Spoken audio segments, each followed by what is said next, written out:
Hai semuanya, welcome to PCI Podcast. Di kesempatan kali ini, kalian ditemani bersama saya Dia, dan kita akan berbincang kembali tentang kegiatan kita yang akan dilaksanakan pada tanggal 14 dan 15 September 2024. Wah, udah nggak kerasa ya, sudah semakin dekat aja kita ke hari H. Dan sebelumnya, kita juga udah pernah nih melaksanakan podcast kita dengan narasumber kita yaitu Cialala. Jadi buat teman-teman yang belum nonton podcast kemarin, harus nonton dulu ya. Karena podcast kita kali ini adalah kelanjutan dari podcast kita yang kemarin. Di mana pada podcast kemarin itu sudah dijelaskan terkait kegiatan apa aja nih yang akan dilakukan dan juga diselenggarakan, seperti workshop yang terdiri dari beberapa kelas. Selain itu juga dijelaskan terkait dengan lomba paduan suara beserta tips dan juga manfaatnya. Nah, podcast kita kali ini juga akan membahas lagi lebih dalam nih terkait tips dan trik kompetisi paduan suara. Gimana? Menarik banget kan tema kita kali ini? Dan tentunya juga aku nggak sendiri teman-teman, karena kali ini aku udah ditemenin oleh narasumber kita yang sangat luar biasa. Beliau juga tergabung di kegiatan awal kita yaitu PYCE sampai dengan sekarang PCE ketiga sebagai pemateri workshop dan juga juri, yaitu Koroni. Halo Koroni, apa kabar? Halo, halo baik-baik. Apa Oke, kabar? Koroni, kesibukannya apa nih sekarang? Hmm, Studi mempersiapkan paduan suara buat kompetisi. Oke, nah, walaupun kita terhalang jarak ya Koroni, jadi kita belum bisa nih berbincang secara langsung. Oke, sebelum kita bincang lebih lanjut nih kok, saya akan membacakan profil dari Koroni ini terlebih dahulu. Jadi, Koroni ini merupakan Artistic Director dari Saint Angela Children and Youth Choir Festival dan Satya Dharma Gita Choir Festival, serta sebagai Music Director dari Saint Angela Choir dan Paduan Suara Mahasiswa ITB Bandung. Bersama dengan Saint Angela Choir, banyak prestasi nih yang udah diraih oleh Koroni dalam berbagai kompetisi dan juga festival. Nah, Koroni juga pernah mendapatkan beasiswa dari pemerintah Jerman untuk memperdalam ilmu conducting. Dan sering menjadi juri dalam berbagai kompetisi paduan suara, baik itu nasional maupun internasional. Wah, banyak sekali ya prestasi yang sudah dicapai oleh Koroni ini. Namun saya yakin pasti Koroni juga melalui proses yang panjang dan penuh perjuangan untuk bisa berada di posisi ini. Karena itu kok jadinya kita banyak banget Koko harus berbagi ilmu ke kita semua. Oke, Oke, mungkin kita langsung masuk aja ya kok ke ya. pertanyaan-pertanyaan kita, ke bincang-bincang kita. Oke, mungkin dari pertanyaan pertama dulu nih kok. Koroni, boleh dong diceritain terlebih dahulu awal mula menyukai bidang vokal ini. Apakah memang sudah tertarik sejak kecil kok? Ah, Kalau dari kecil sebetulnya ikut paduan suara udah ditarik sama mama ke gereja sih sebetulnya. Jadi memang mengikuti paduan suara gereja awalnya. Iya. Nah memang lalu pada saat nggak hanya di dalam gereja, tapi juga ikut di SMA Saverio 1. Waktu dulu masih almarhum Ibu Helena yang ngajar. Kemudian memang secara mengubah mindset aku dalam paduan suara itu sejak masuk ke paduan suara universitas. Waktu itu Mhm. di Universitas Katolik Parayangan. Jadi kalau ikutin apa ya perkembangannya, memang dari kecil sudah ikut ikut ikut paduan suara gereja, terus di remaja ada SMP Saverio 1, SMA Saverio 1, kemudian masuk kuliah, itu yang lebih advance, lebih apa ya, lebih lebih membuka cakrawala terkait dengan paduan suara tersebut sih sebetulnya.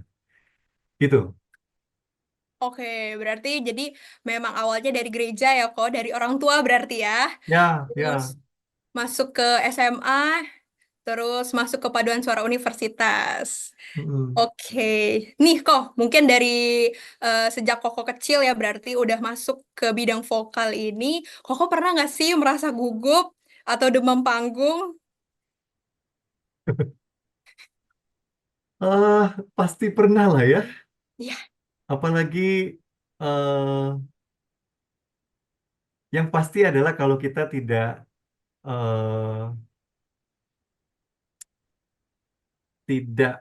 prepare lagunya, maka benar. demam panggung itu lebih terasa gugup di atas panggung karena kita belum prepare dengan baik lagunya. Atau kita nggak bisa notasinya, kemudian kita belum maksimal dalam latihan misalnya, itu yang bikin gugup sebetulnya.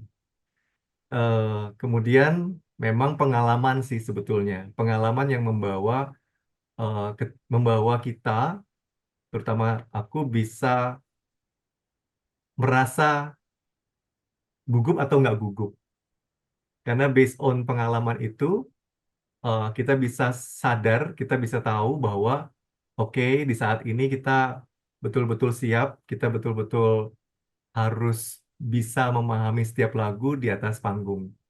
Jadi sebetulnya ada dua sih kalau menurut saya.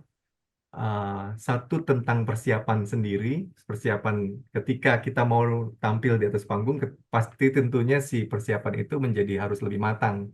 Mm-mm. Kemudian pengalaman, pengalaman kita kalau sudah makin sering, harusnya harusnya kita sudah tidak demam panggung atau gugup. Tapi pengalaman tersebut juga balik lagi terkait dengan persiapan tadi, gitu. Ketika persiapannya baik, tentu saja gugup itu akan apa? Terreduce atau kita bisa mengurangi rasa gugup itu dengan kesiapan kita ketika kita mempersiapkan setiap lagu untuk ditampilkan di atas panggung gitu. Oke, kalau berarti itu tadi terkait kita penguasaan lagu sama pengalaman ya.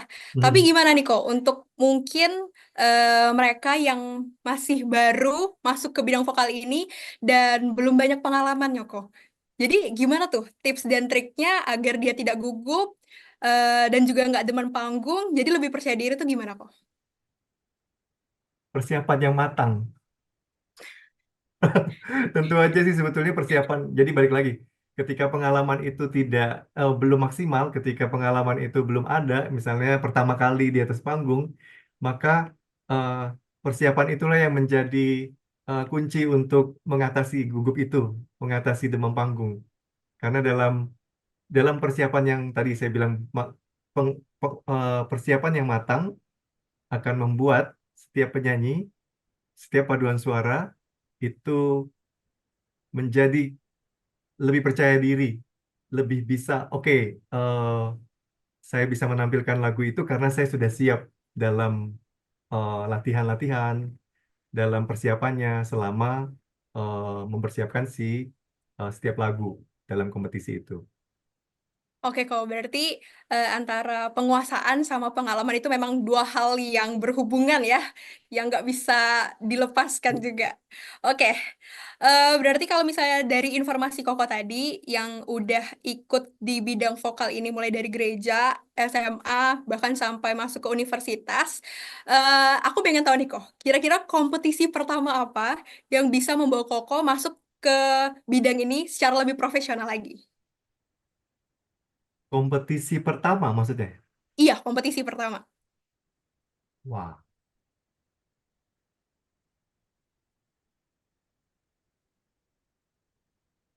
kompetisi pertama yang diikuti secara internasional sebetulnya dengan Saint Angela Choir. Dua, sebetulnya Saint Angela Choir, Children Choir dan Saint Angela Youth Choir. Itu di the first International Choir Competition, ITB, ITB. Jadi itu eh, pengalaman pertama mengikuti kompetisi yang memang apa ya, mempersiapkan dua paduan suara, kemudian juri-jurinya juga bertaraf internasional dan mereka membuka apa ya wawasan lebih dengan banyak komentar pada saat kita ada pertemuan dengan juri. Jadi itu sebetulnya yang apa ya, membuka wawasan sehingga masuk kepada kegiatan berpaduan suara yang lebih serius, gitu. Sebetulnya sebelum-sebelumnya juga pernah ikutan kompetisi paduan suara nasional, ada juga di tingkat internasional 2009 itu juga pernah. Tetapi yang pertama yang eh, apa membuka wawasan itu adalah ITB, the first ITB International Choreography Competition, itu yang pertama. Kemudian yang membuka banget itu adalah ke-49 tahun, ke-49 kalinya Tolosa Choir Contest.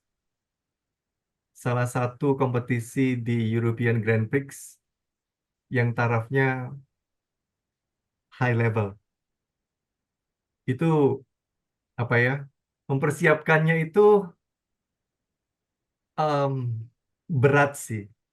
Lalu terus makanya itu yang membuat ketika kita mempersiapkan sesuatu paduan suara, khususnya yang tadi yang di Tolosa Choir Contest itu, kayaknya apa?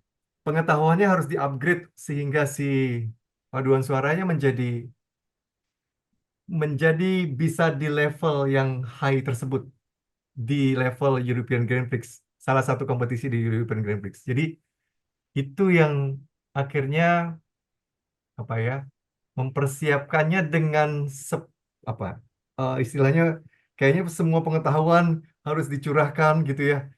Semua aspek musikalitas, semua aspek artistiknya, baik juga non artistik karena membawa anak-anak gitu di situ. Tadi kalau misalnya gugup gimana, lalu terus demam panggung gimana, mereka baru pertama ikutan European Grand Prix misalnya seperti itu. Jadi kompetisi Tolosa juga membuka cakrawala. Ada lagi nggak ya?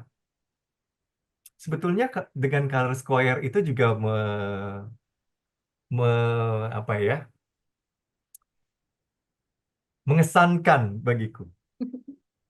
Karena sebuah paduan suara, kelompok paduan suara gereja-gereja yang disatukan, tapi ikut kompetisi di tingkat internasional.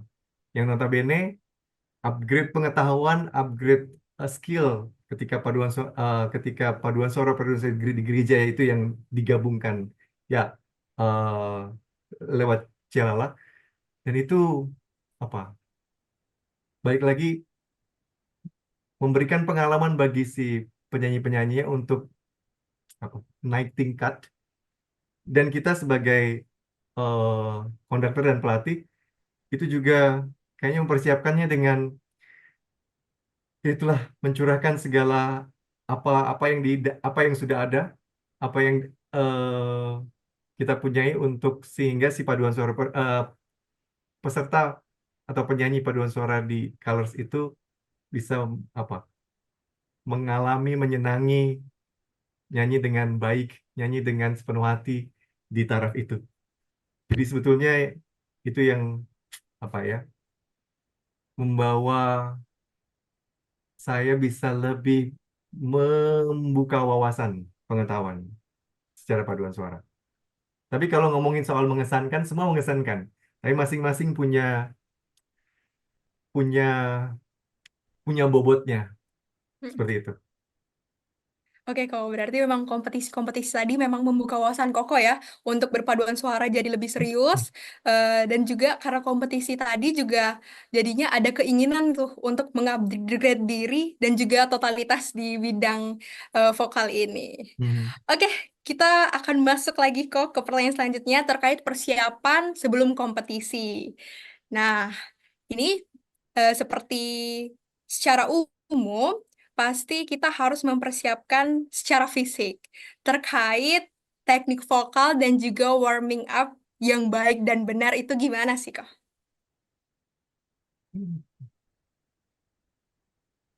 Ah, bernyanyi di paduan suara beda dengan bernyanyi solo. Ya, benar. eh di dalam paduan suara kita harus punya sense untuk bernyanyi berkelompok.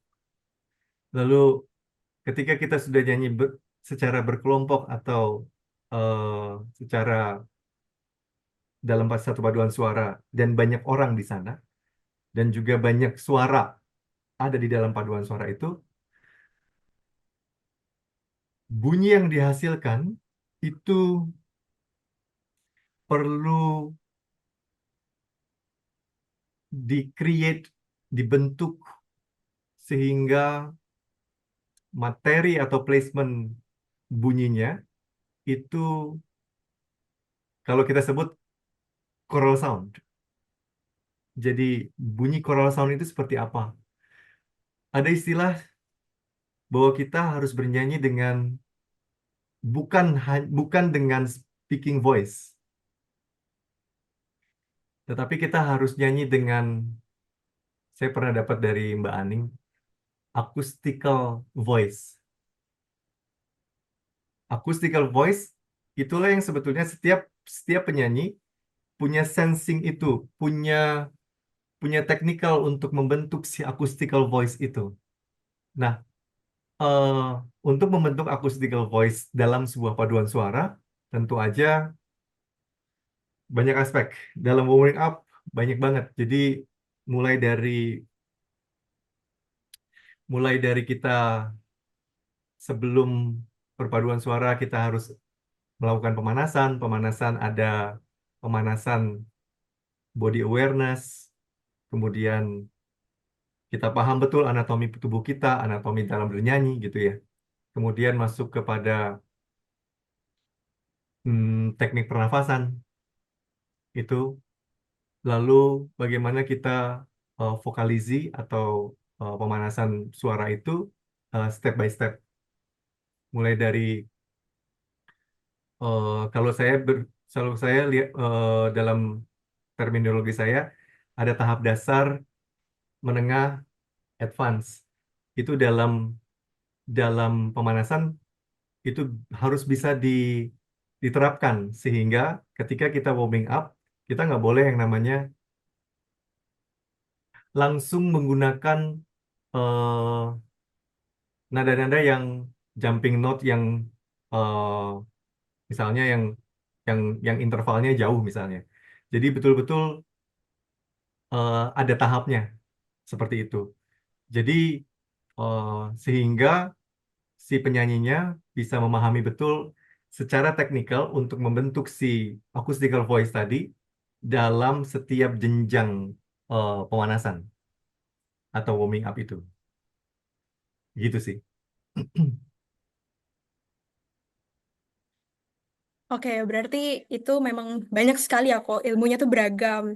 Jadi seperti yang kau sampaikan, kalau pemanasan itu ada pemanasan body awareness, terus kita harus paham anatomi tubuh, Hmm. terus teknik pernafasan. Jadi kalau misalnya teman-teman memang pengen tahu lebih lanjut, nanti tunggu di kelas vokal ya kok. Bener gitu ya kok? Oke, yes.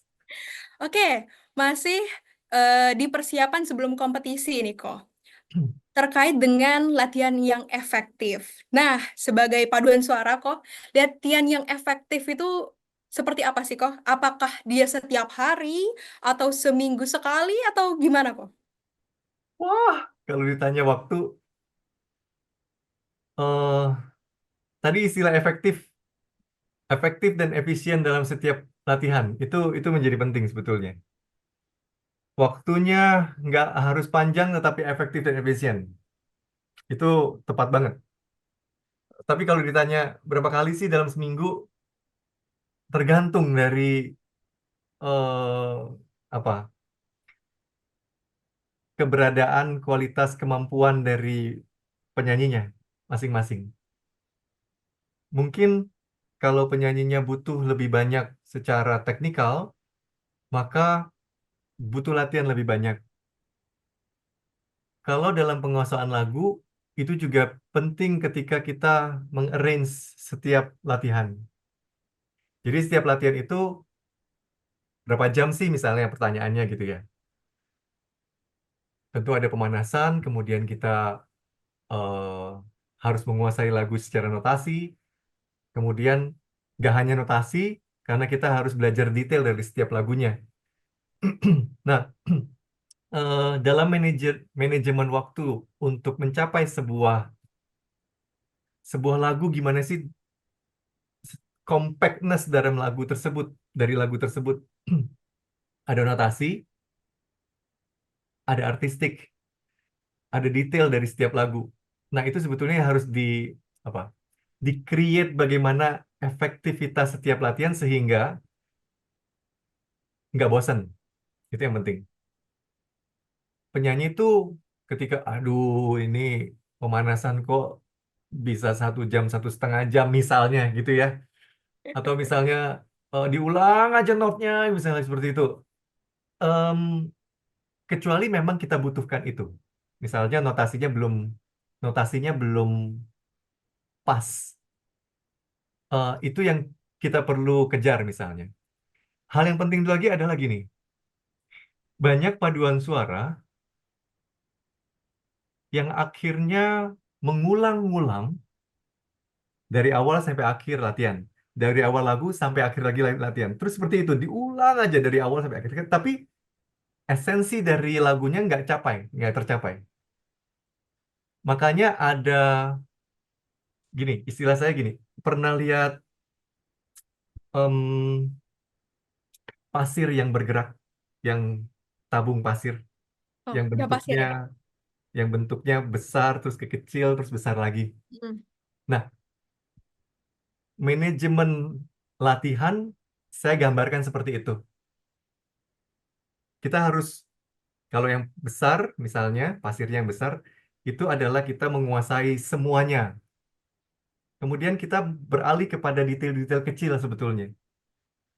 Lalu ketika detail-detail kecil itu sudah dipahami atau dimengerti oleh setiap penyanyi untuk membentuk lagu itu, kemudian kita ulang lagi dari awal. Seperti itu. Jadi gambarannya untuk manajemen latihan dalam menguasai sebuah lagu, saya gambarin seperti itu. Jadi tabung yang besar, kemudian mengecil, kemudian membesar lagi. Jadi bisa mengulangi sebuah lagu, oke, seorang pelatih atau konduktor tahu di mana saya harus kejar. Kemudian mengecil, mengecil itulah sebetulnya detail-detailnya. Saya harus kejar bagian ini, notasinya kurang baik, atau secara artistik saya butuh apa, lebih membuat dinamika yang lebih baik, misalnya sesuai dengan partiturnya, atau lalu terus balik lagi, sekian bar kita butuh lebih banyak, kemudian the whole song. Jadi jangan sampai paduan suara diulang terus dari awal sampai akhir gitu, tanpa mengetahui esensi apa yang harus dikejar, seperti itu. Mungkin itu ya. Oke, berarti memang kalau latihan itu nggak harus panjang ya kok ya. Yang penting kita efektif dan efisien. Mm-mm, mm. Oke, masih di hal yang sama kok terkait persiapan sebelum kompetisi. Aku ada yang mau ditanyain terkait cara manajemen waktu. Sebenarnya kan ini balik lagi ke masing-masing pribadi ya. Tapi karena kita di paduan suara, terutama menjelang kompetisi, biasanya akan lebih rutin latihannya. Nah, kadang-kadang jadwal antar anggota tuh eh, saling bertabrakan kan. Jadi agak susah kalau misalnya kita mau latihan kompak, full tim. Nah, jadi gimana kok caranya, tipsnya untuk kita manajemen waktu itu? Wah, problematik setiap paduan suara seperti itu sebetulnya. Iya, Seorang konduktor bermimpi setiap kali berlatihan bermimpi bahwa mengharapkan, bukan hanya bermimpi, maksudnya ah kalau setiap latihan tuh kalau bisa full tim, penyanyinya lengkap, itu harapan dari setiap konduktor gitu. Namun memang eh, seiringnya waktu pasti ada yang apa, yang nggak hadir karena kesibukan seperti itu ya. Bolong-bolong. Yang saya harus kasih tahu adalah setiap kali satu orang tidak hadir, itu mempengaruhi kualitas paduan suara, kualitas latihan pada saat itu. maka eh, seorang pelatih, konduktor harus paham betul bagaimana menyiasati ketika ada yang nggak latihan dari masing-masing suara misalnya. eh Kalau pertanyaan tadi gimana trik tipsnya, agak sulit karena itu balik lagi ke komitmen dari masing-masing penyanyi. eh Kalau bagi saya ketika kita sudah berkomitmen untuk mengikuti sebuah kompetisi dan masuk dalam sebuah paduan suara, maka komitmen untuk berlatih itu menjadi penting. Kalau saya itu, mungkin itu ya. Oke. Jadi memang karena kita paduan suara ya. Jadi memang kalau misalnya ada satu nggak dateng, itu sangat berpengaruh. Jadi Ah, memang perlu tuh komitmen antar anggota ya. Oke, banget. kita masuk ke pertanyaan terkait sebenarnya ini jadi rahasia umum lah untuk para anggota-anggota paduan suara ya. Terkait aturan, baik itu larangan ataupun anjuran makanan yang harus dikonsumsi atau tidak boleh dikonsumsi menjelang kompetisi. Banyak kan kok seperti gorengan, terus biasanya air es. Nah, ada lagi nggak kok? Atau mungkin bisa dikasih penjelasannya nih. Kalau misalnya kita makan gorengan itu bisa berpengaruh ke suara kita menjadi seperti ini gitu kok. Ah, kalau aku nggak pernah apa ya, melarang para penyanyi untuk kamu nggak boleh nggak makan apa misalnya gorengan, atau kamu nggak boleh minum es deh, kalau misalnya ini. Tapi balik lagi ke penyanyinya, balik lagi ke apa ya, penyanyi punya sense eh ketika dia misalnya ketika dia makan gorengan terlalu banyak misalnya, kemudian itu mempengaruhi eh, pita suara ketika dia bernyanyi, maka harapannya adalah dia mengurangi atau malah dalam puasa untuk mempersiapkan kompetisi. Sama halnya misalnya air es. Sama halnya dengan misalnya coklat. Ada paduan suara anak di Filipina, konduktornya strict. Kamu nggak boleh makan coklat. Anak-anaknya. Ketika ingin tampil.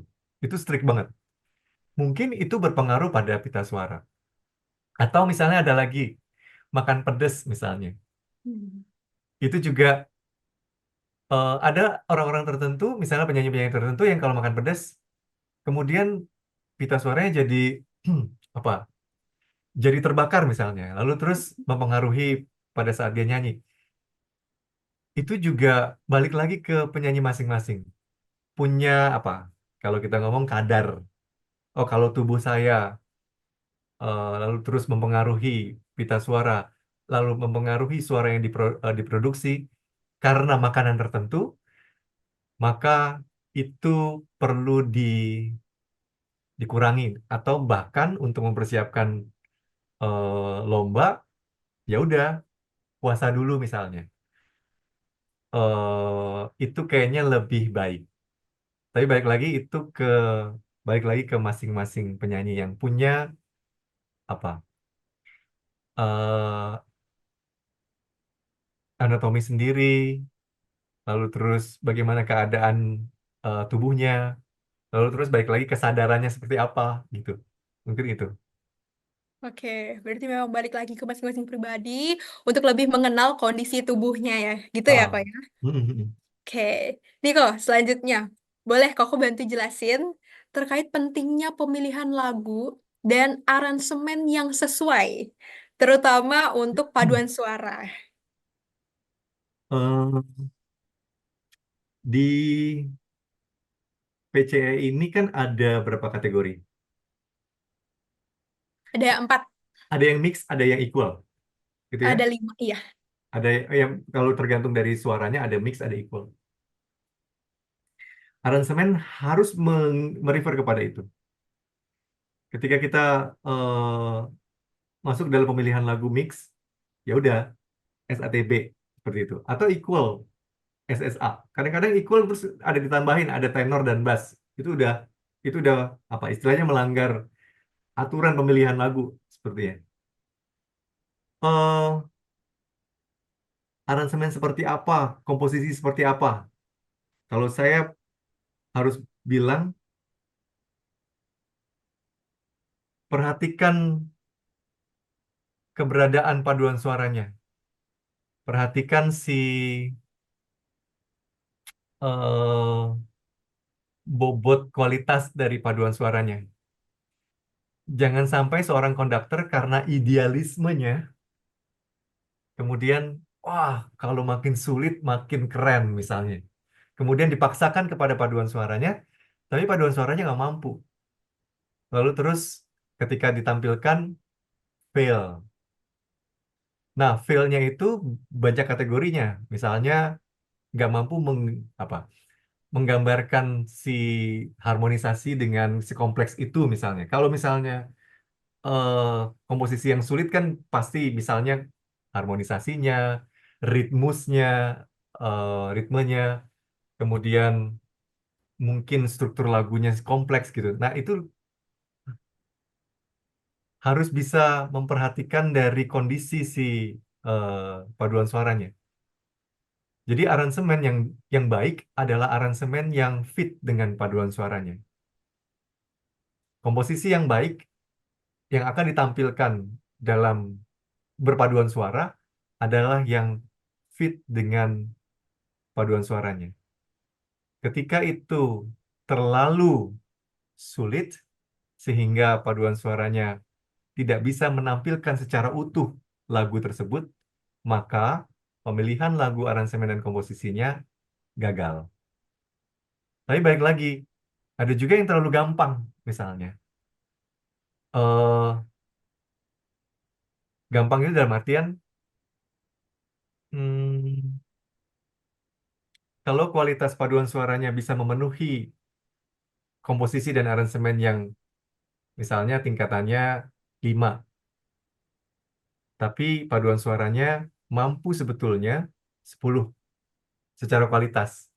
Maka itu menurut saya kegampangan, terlalu mudah untuk dinyanyikan misalnya.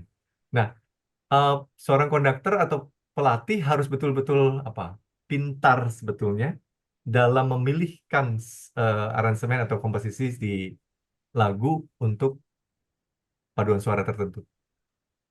Itu kecerdasan ya, kecerdasan atau kepintaran dalam pemilihan lagu. Oke, baik kok. Berarti memang caranya itu adalah dengan memilih aransemen yang fit dengan paduan suara tersebut Hmm. ya, Kak ya. Hmm. Oke, kalau misalnya nih, berdasarkan dari informasi yang saya dapat nih, pengalaman Koroni itu sudah banyak sekali menjadi juri. Benar gak kok? Puji Tuhan. Oke, puji Tuhan ya. Nah, karena hal itu kok, jadinya saya penasaran nih kok. Sebenarnya pada saat penilaian, juri itu mencari apa sih kok? Dan bagaimana peserta itu bisa memaksimalkan skor mereka? eh Kalau merefer pada sistem penilaian ya, sistem penilaian, kita kan punya dua aspek. Satu aspek teknis, satu aspek artistik. Aspek teknik itu eh, ada dua. Satu, kualitas vokal yang diproduksi, kemudian yang kedua intonasi. Lalu terus ada artistik, artistik kesesuaian dengan partitur, kemudian ada impresi keseluruhan dari setiap lagu. Nah, kalau ngomongin soal apa sih yang perlu di apa penilaian apa yang dicari juri, empat itu. Ketika kita menjuri, karena kita sudah ada guideline-nya, maka kita menilai berdasarkan itu. Tapi di saat kita para juri menilai, Misalnya yang paling gampang adalah intonasi misalnya. Intonasi itu paling gampang karena ketika dia salah notnya, kemudian secara interval eh, kurang nyampe misalnya, atau kelebihan, maka secara intonasi juri bisa menggagalkan itu atau misalnya oh, nilainya menjadi rendah misalnya. Tetapi nggak melulu sebetulnya kita ngomongin soal intonasi hanya sekedar intonasi. Karena intonasi berpengaruh dari teknik vokal. Jadi kemudian intonasi juga sebetulnya dipengaruhi oleh impresi keseluruhan. Contoh, eh, dalam berekspresi, dalam teknik vokal, dalam akhirnya kita bernyanyi dengan ekspresif. Kemudian ada gerakan, misalnya ada gerakan. Sebisa mungkin itu mempengaruhi juga, dapat mempengaruhi si intonasi. Dan juga mempengaruhi eh, teknik vokal. Nah, jadi kalau kita ngomong soal intonasi, akurasi, akurasi pitch, ya, gitu ya, akurasi dari intonasinya. Kemudian berpengaruh dari support dari nafas misalnya. Kemudian ada interval dan harmoni. Itu berpengaruh banget. Lalu terus yang kedua kualitas vokal atau kualitas bunyi. Ada hmm, tone placement misalnya gitu ya. Tone placement juga menjadi menjadi kunci. Kemudian ada timbre atau warna dari bunyi. Nah, warna dari bunyi ini selain berpengaruh kepada intonasi, dia berpengaruh kepada kesesuaian partitur. Lagu seperti ini timbre bunyinya harus seperti apa misalnya. Misalnya kayak misalnya kita nyanyi lagu lagu historikal misalnya yang punya eh, spesifikasi jelas bahwa misalnya romantik tuh bunyinya seperti apa. Lalu terus klasik itu bunyinya harus seperti apa. Nah, itu yang ada timbre bunyi yang bisa digarap. Kemudian ada resonansi, ada vocal blend gitu ya. Kemudian ada juga apa? Fonetik misalnya berpengaruh pada kualitas bunyi gitu ya. Kemudian ada juga ketaatan pada partitur atau kesesuaian dengan partitur. Nah, ini yang penting ini adalah diction, artikulasi gitu ya. Dalam setiap lagu pasti ada kata-katanya, ada kalimatnya seperti itu. Lalu terus bagaimana kita apa? Membentuk si diction itu, membentuk si artikulasi itu gitu ya. eh Tempo, ritme, eh meter, meter tuh berapa sih itunya ya? Meternya. Lalu attack release seperti itu juga masuk ke dalam kesesuaian partitur. Kemudian ada phrasing, style lagu. Nah, yang terakhir mungkin terkait dengan impresif, kesan impresi atau kesan artistik secara keseluruhan, yaitu performance, musical expression, dan musical interpretation. Nah, di situ balutannya dalam satu balutan penampilan. Mungkin itu yang bisa eh, apa ya tadi ya? Apa yang dicari juri sih sebetulnya? Ya itu tadi. Poin-poinnya banyak sebetulnya. Tapi itu dalam satu, jadi gini, kita nggak bisa melihat hanya intonasi. Oh, habis itu kita pakai garpu tala, jahat banget kan? Misalnya juri-juri itu bisa dari awal dengerin, kemudian terakhir dengerin lagi, oh turun setengah, habis itu diturunin nilainya. Enggak. Eh, itu berkelindang atau ya apa ya, berhubungan satu sama lain terkait dengan teknik teknik vokal, kemudian juga artistik keseluruhan. Jadi gitu. Oke kok, berarti memang kompleks ya terkait penilaian ini kok. Jadi memang kita harus ingat dua aspek yang di awal tadi kok ya, berarti terkait aspek teknik, ya aspek teknik Teknis. dan juga aspek artistik ya, benar Ya. ya? Hmm. Ya, oke.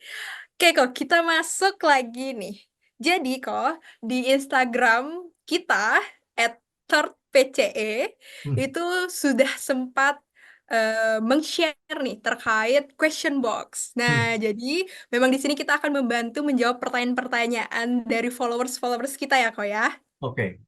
Oke, jadi kok ini ada pertanyaan pertama dari Yaya Yukitomo. Pertanyaannya itu, halo Kak, adakah trik dan tips supaya nafas gak cepat habis? Mungkin dalam bernyanyi kok. Hmm, eh, manajemen, kalau tadi ada manajemen waktu gitu ya, manajemen waktu latihan. Ini manajemen waktu dalam bernafas, manajemen nafas istilahnya. Ini juga menjadi penting yang harus diperhatikan oleh setiap penyanyi. Jadi kalau seperti kayak kita minum obat, ada kadarnya, ada portionnya. Nah itu sebetulnya manajemen itu untuk membuat si porsi-porsi nafas kita seberapa sih yang kita harus support misalnya.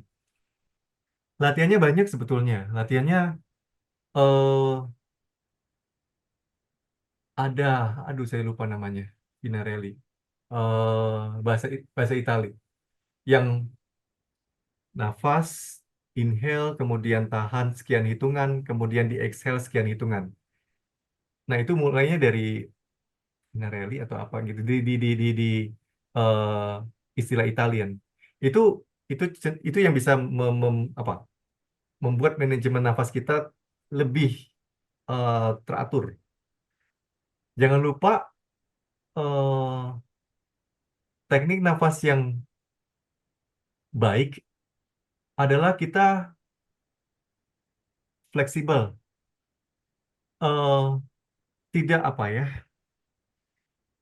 tidak mengeras-ngeraskan misalnya, oke kita harus berpikir perutnya harus gede gitu misalnya. Ya sih kita harus mengisi, bukan mengeraskan malahan ya. Mengisi udara sampai ke otot diafragma, kemudian ribs kita betul-betul harus steady gitu ya. eh Kelemahan dalam penyanyi, oleh penyanyi itu ada satu misalnya nafas menggunakan nafas dada yang notabene akhirnya eh, bobot dari udara masuk ke dalam perut itu menjadi minim. Makanya kita butuh apa? Inhale lebih banyak ke otot diafragma yang notabene itu menghasilkan apa? Udara yang lebih banyak seperti itu. Ah, Menggunakan straw juga bisa atau sedotan. Hmm, yang memanajemenin mengatur si udara sehingga steady keluar dan harus disustain oleh diafragma. Mungkin itu ya. Eh, ada lagi sebetulnya terkait dengan anatomi dan kita harus aware dengan anatomi kita. Jadi pada saat kita nafas, apa sih yang perlu kita tahu? Eh, Ya tadi kalau misalnya nafas dada, kemudian kita harus support ke bawah, itu itu banyak aspek yang perlu kita perhatikan gitu ya. Tapi yang penting adalah mesti fleksibel sih. Dulu saya pernah ikut masterclass sama Mbak Deta. Ini cuman disuruh tiduran gitu. Tiduran terus habis itu eh nafaslah seperti kita nafas biasa. Lalu terus kita bisa aware, oke, ini nafas kita, kemudian di drop buku tebal misalnya, lalu terus buku tebal itu bisa dikembangkan pada saat kita tiduran. Nah itu lalu terus eh ya tadi nafas inhale sekian hitungan 5 misalnya, kemudian tahan 5, kemudian produce 5, dan terus habis itu meningkat dan kita bisa bertahan sampai berapa seperti itu. Oke, kok berarti ini erat kaitannya dengan manajemen bernyanyi ya berarti ya. Ya. Oke, kita masuk ke pertanyaan kedua kok. Dari Virginia Zacharias. Hmm. Kalau dalam bernyanyi, terlebih bernyanyi a cappella ya ini, nada Hmm. dasarnya itu sering turun. Bagaimana sih tipsnya supaya gak turun? Hmm. Waktu pas membahas eh, penjurian tadi Hmm. terkait dengan intonasi berarti. Intonasi yang baik dipengaruhi oleh teknik vokal yang baik. Jadi ketika kita selain selain selain interval ya, jadi pengetahuan interval misalnya register tertentu, interval tertentu itu pengetahuan musicianship. Jadi ketika kita interval-interval itu harus dipenuhi, berarti solfeggio kita harus betul-betul apa? Harus ditingkatkan untuk bisa menggapai sebuah interval tertentu. Tapi tidak hanya apa interval itu, tetapi kita perlu juga mengadjust lewat teknik vokal. Teknik vokal banyak placement tadi nafas itu juga berpengaruh pada intonasi. Em, Tune placement, placement bunyi, kemudian bagaimana resonansi itu dibunyikan, dibentuk, itu juga berpengaruh pada intonasi. Kemudian satu lagi terkait dengan apa pantulan bunyi sebetulnya. Kebanyakan kalau resonansi akhirnya pantulan bunyinya gelap. Lalu terus pasti biasanya ketika kita pantulannya ke belakang, mostly intonasinya flat, mostly. Jadi eh, pengayaan terkait dengan teknik vokal itu sebisa mungkin dimaksimalkan untuk bisa mendapatkan si kualitas intonasi yang baik. Itu sih. Jadi ya itu berpengaruh related. Oke, kalau berarti memang intonasi yang baik ini dipengaruhi teknik vokal yang baik ya tadi ya. Hmm. Oke, kita Hmm. langsung masuk ke pertanyaan selanjutnya kok dari Hmm. Engga Ragil. Seringkali kita di depan tidak dilihat oleh anggota ketika sedang bertugas konduktor. Nah, jadi mungkin ini pertanyaan terkait bagaimana biar kita bisa mendapat atensi nih kok. Be a charming conductor. Oke, enggak deh. Eh, ini seorang konduktor mesti pintar sebetulnya mencari perhatian Hmm. dan memberi perhatian kepada penyanyi. Terkadang ada satu fase yang pasti penyanyi jarang melihat konduktor karena partitur. Hmm. Konsen dengan partitur gitu aja terus ya. Habis itu nggak ngelihat konduktornya karena fokus kepada partitur. Jadi gimana caranya? Ya penyanyi harus betul-betul paham betul lagunya atau cara megang partiturnya juga diperhatikan. Jadi sehingga nggak nunduk banget, lalu terus partiturnya yang dinaikin, lalu terus fokus matanya ke konduktor. Lalu eh, bagaimana mencari atensi eh, penyanyi? Konduktor mesti bahasa saya mengencourage penyanyinya. Bahkan kadang tertentu konduktor harus memprovokasi penyanyi sehingga dia bisa dengan gesturnya, dengan gestur tangan, dengan gestur wajah, dengan mimik ya, dengan mimik wajah itu bisa apa? Menggait si perhatian dari penyanyi.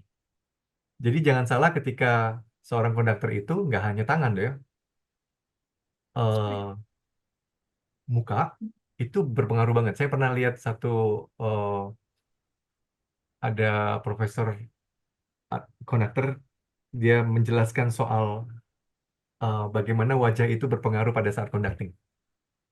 Nah itu juga mempengaruhi. Jangan tiba-tiba konduktornya juga sama kayak penyanyinya, lihat partitur doang, gitu ya. Jadi terus nggak ngeliatin penyanyinya misalnya. Itu juga sangat berpengaruh pada bagaimana atensi dari penyanyinya bisa lebih maksimal atau bahkan berkurang, gitu sih. Oke, kalau berarti eh, secara simpelnya tuh konduktor memang harus bisa mencari dan memberi perhatian tadi ya. Ya, ya. Oke, kita lanjut ke pertanyaan selanjutnya kok dari Andrew Bank. Tolong jelaskan tentang teknik bel canto, latihan dan penerapannya pada masa modern ini kok. Ah, Belkan. Belkan. Kalau Belkanto tuh Belcanto tuh kalau misalnya kita terjemahin secara literally ya, it's a beautiful singing sebetulnya. Hmm. Yang memang kalau kita ngomong dari kapan sih dia ada gitu ya. Mulai dari kapan sih Belcanto itu ada? Ya tahun 1819 gitu. Itu udah mulainya gitu. Lalu how to sing beautiful gitu yang sebetulnya menjadi penting ketika kita ngomong soal Belcanto yang di diterapkan pada masa modern ini, teknik bernyanyi saya tadi beautiful singing dalam penerapan ini depend on the song. Lalu bagaimana tekniknya? eh Otomatis kita harus refer juga kepada kualitas kualitas vokal yang kita kualitas vokal yang kita miliki gitu. Ketika kita eh, ingin bunyi yang lebih beautiful, lalu terus beautiful dalam artian eh, legato misalnya, lagunya legato, dan kita butuh eh, shaping the lines, shaping the legato dalam setiap phrase misalnya. Nah, itu butuh pengayaan terkait dengan eh, bagaimana apa istilah kalau saya mempaint setiap kalimat gitu. Nah, di situ muncul apa? Beautiful singing untuk mempaint si kalimatnya gitu. Jadi dalam dalam dalam eh, modern ini kita harus merefer juga kepada lagunya.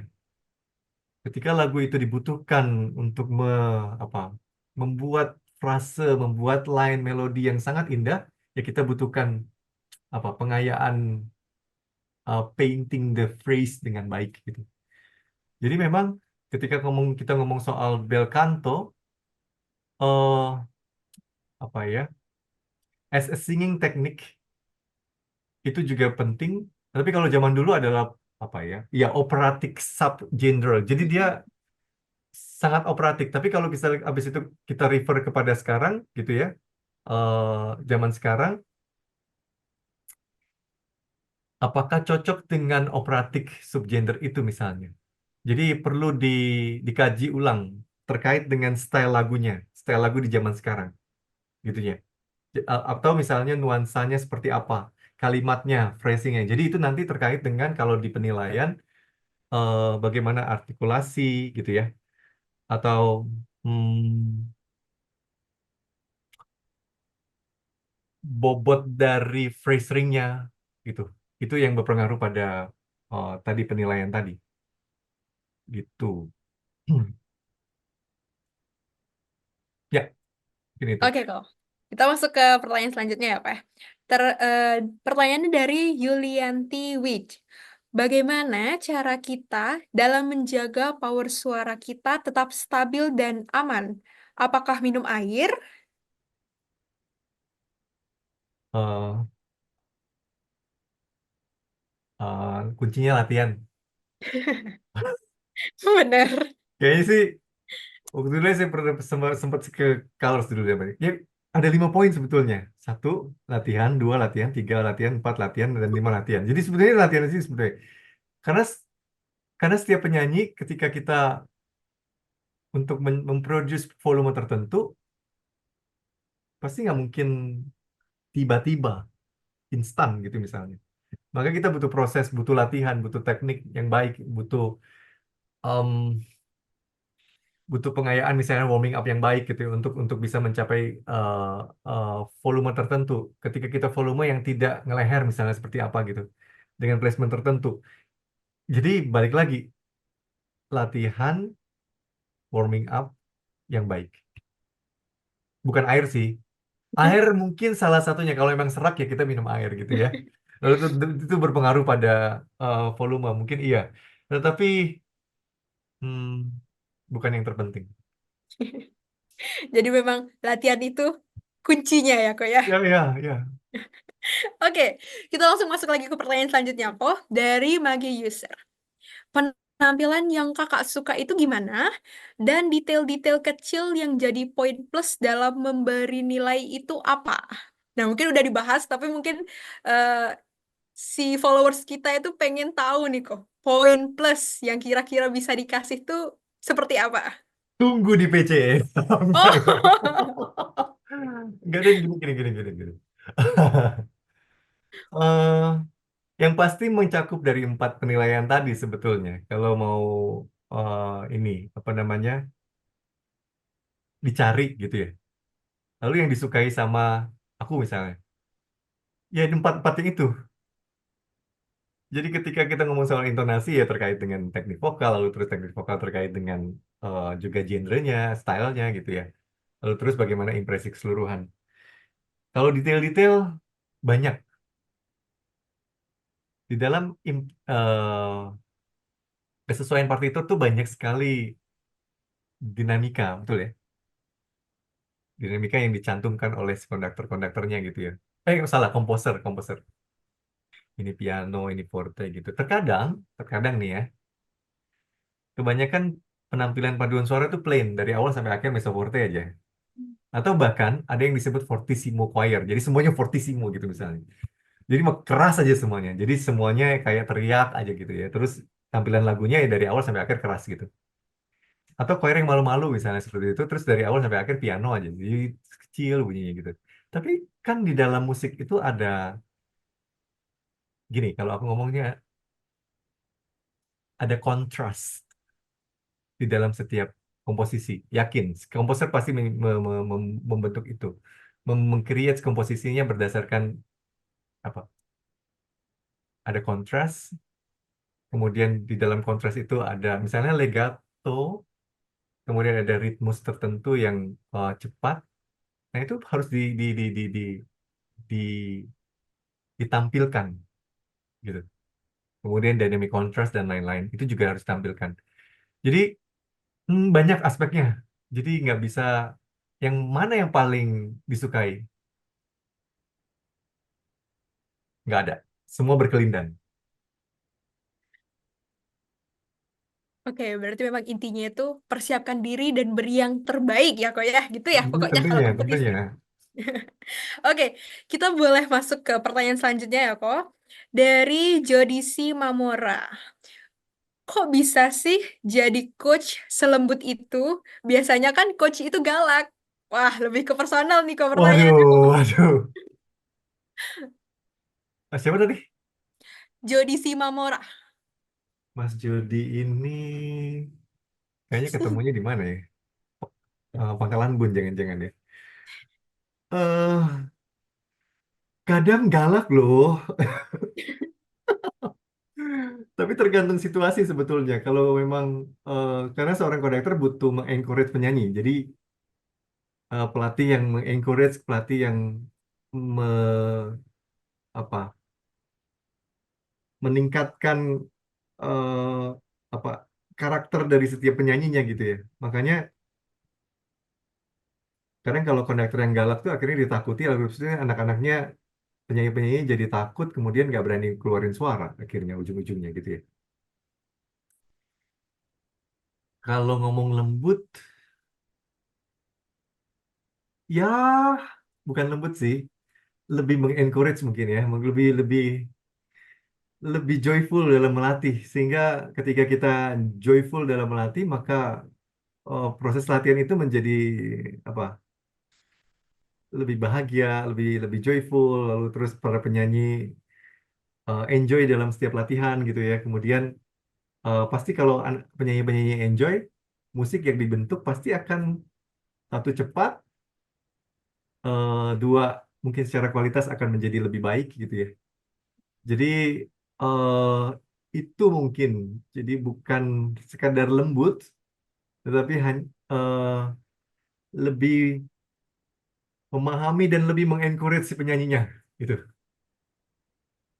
Oke, berarti memang kalau coach galak itu takutnya berpengaruh ke emosi anggota, ya kok ya. Iya, Jadi iya. memang harus enjoy dan joyful, walaupun terkadang masih harus galak juga. Ya, kita harus tegas gitu ya. Kalau kalau misalnya penyanyinya ya nakal gitu ya, ya kita Mm-mm. harus ngomongin gitu. Karena kalau enggak kan itu berpengaruh pada apa keberadaan dari semuanya, dari semua penyanyi gitu ya. Jadi the whole paduan suara gitu ya. Oke kok, kita langsung masuk ke pertanyaan selanjutnya dari SNCSTN nih. Pertanyaannya itu, boleh spill warming up yang bikin suara stabil nggak? Warming up, stroke. Eh, Coba nanti searching aja stroke rehearsal, steady, stabil, bunyi yang stabil. Itu pakai sedotan. eh Sedotan itu berpengaruh pada placement bunyi, nafas, dan produksi bunyi yang makin stabil. Jadi bisa pakai stroke itu. Sedotan ya, sedotan. Warming up itu. Apalagi nafas sih yang paling penting adalah kalau misalnya ngomong stabil, eh nafas impuls yang baik gitu, sehingga menghasilkan bunyi yang kokoh, stabil. Karena kunci dari setiap vocal production itu selain placement adalah impuls nafas. Ya, Oke kok, kita masuk ke pertanyaan dari Clius Band. Gimana trik atau kiatnya untuk bidik nada dengan tepat sesuai aransemennya? nah ini ini pertanyaan proses. Jadi ketika jawabannya adalah proses ya, proses yang eh, bidik nada itu pengetahuan. Jadi pengetahuan interval, pengetahuan eh, apa eh, tingkatan setiap intonasi gitu itu pengetahuan. Jadi kalau triknya dalam musicianship ada kodai method. Kalau mungkin nggak tahu dia pernah nggak belajar ah, angklung atau kolintang. Pernah coba angklung? Lalu terus eh, pelatihnya do re mi Mm-mm. ya Iya. hand signed di kodai method itu dapat eh, meningkatkan kemampuan scaling. Jadi do re oke itu kalau satu mi fa nah itu kan setengah. Nah itu kemampuan-kemampuan yang gestur itu berpengaruh pada kita mencapai setiap interval. Lalu misalnya yang jauh do sol seperti itu kan jauh. Nah kita oke itu jauh gitu misalnya do do seperti misalnya itu sangat jauh. Jadi itu pengetahuan. Kalau trik tadi ya bisa hand sign dari Kodai method itu bisa eh, membantu. Kalau aransemen tentu dia dalam sebuah aransemen apa interval-intervalnya kan pasti disesuaikan dengan lagunya gitu ya. Nah itu balik lagi basicnya harus baik, basicnya harus tepat, basicnya harus kuat gitu ya. Ya. Oke, berarti itu ilmu baru tuh kok untuk aku ya terkait kode metode itu. Oke, berarti pertanyaan tadi itu adalah pertanyaan terakhir dari question box kita di Instagram Story kok. Nah, karena seperti yang disampaikan di awal, kalau misalnya memang Koroni ini memang sudah tergabung aktif ya dari awal kegiatan kita yaitu PYCE sampai dengan ke PCE ketiga. Masih setia nih Koroni sama kita. Nah, mungkin Koko bisa bagi benefit yang kira-kira bisa didapatkan oleh peserta, baik itu dari kelas ataupun yang ikut competitionnya, terkait benefit mengikuti PCE ini kok. Kita ngomong dua hal ya. Dalam sebuah kompetisi, hal yang pertama adalah mempersiapkan kompetisinya sendiri. Jadi benefit dalam mempersiapkan sebuah kompetisi, proses itu sangat eh, punya benefit yang tinggi. Ketika seorang penyanyi berlatih dengan proses yang panjang, lalu terus efektif, tadi ada sebutan efektif dan efisien setiap latihan. Kemudian bagaimana memproduksi bunyi dengan baik setiap latihan. Maka benefit dari kompetisi nanti, level dari seorang penyanyi itu bisa meningkat. Lalu, selain level dari teknikal, maka level artistik. Kan ada lagu. Pengayaan lagu dari seorang penyanyi terhadap lagu tersebut menjadi meningkat. Karena kita paham lagu itu, lalu terus pada saat nanti belajar lagu baru, oh lagunya seperti ini misalnya. Jadi kalau kompetisi di PCE ada hadirnya kompetisi itu, maka itu benefitnya. Tapi ada hal yang kedua, edukatif aspek. Edukatif aspek itu kaitannya dengan banyak workshop yang di-create oleh PCE. Teman-teman panitia sudah meng-create dengan sedemikian rupa, ada conducting di sana, ada vokal workshop, ada aransemen, lalu terus pemilihan lagu gitu ya, ada bernyanyi apa Gregorian ya. Eh, di situ juga punya benefit masing-masing. Seorang konduktor ketika masuk ke dalam conducting class, dia bisa apa? Meningkatkan kemampuan conducting. Walau misalnya hanya basic, tetapi dari basic itulah bisa menjadi advance gitu ya. Sama halnya dengan vokal workshop. Dari yang basic tersebut, para penyanyi bisa mampu meningkatkan basic bernyanyi menjadi advance dalam bernyanyi. Pengetahuan aransemen, pengetahuan bagaimana memilih lagu dalam setiap eh, apa penampilan misalnya, itu juga kemampuan artistik. Kemudian bagaimana bernyanyi Gregorian yang notabene tidak gampang, gitu ya, yang butuh nafas, lalu terus butuh line yang panjang misalnya seperti itu. Jadi benefit edukatif aspeknya menjadi baik gitu untuk setiap peserta. Maka terima kasih buat PCE yang sudah meng-create itu gitu ya. Meng-create si materi edukatif untuk setiap peserta yang mendaftar. Jadi kayaknya kalau misalnya masih masih bisa daftar, saya langsung encourage para netizen yang ada di Palembang bisa juga sebetulnya langsung daftar ke panitia PCE ketika saya bilang benefitnya baik, benefitnya sangat tinggi untuk setiap pribadi, pribadi sebagai penyanyi, pribadi sebagai pelatih, dan pribadi sebagai konduktor. Mungkin itu. Oke, berarti memang melalui proses itu benefit seorang penyanyi itu kok ya yang sebenarnya bisa meningkat tuh memang berarti dari prosesnya. Hmm. Hmm. Oke. Terakhir kok, sebelum kita Ya. tutup perbincangan kita kali ini, boleh Koroni sampaikan pesan untuk peserta kita. Ah, pesan berlatih dengan bahagia tentunya jangan menjadi beban karena eh, ketika terbebani maka latihan itu menjadi berat gitu ya. Kemudian step untuk melangkah menjadi lebih baik menjadi sangat berat juga. Kuncinya adalah gini, setiap proses yang baik maka hasil yang dicapai akan baik.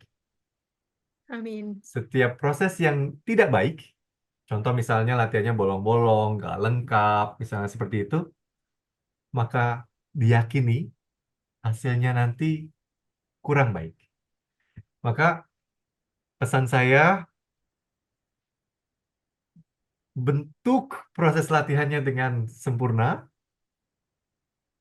capai setiap latihan dengan joyful, bahagia gitu ya.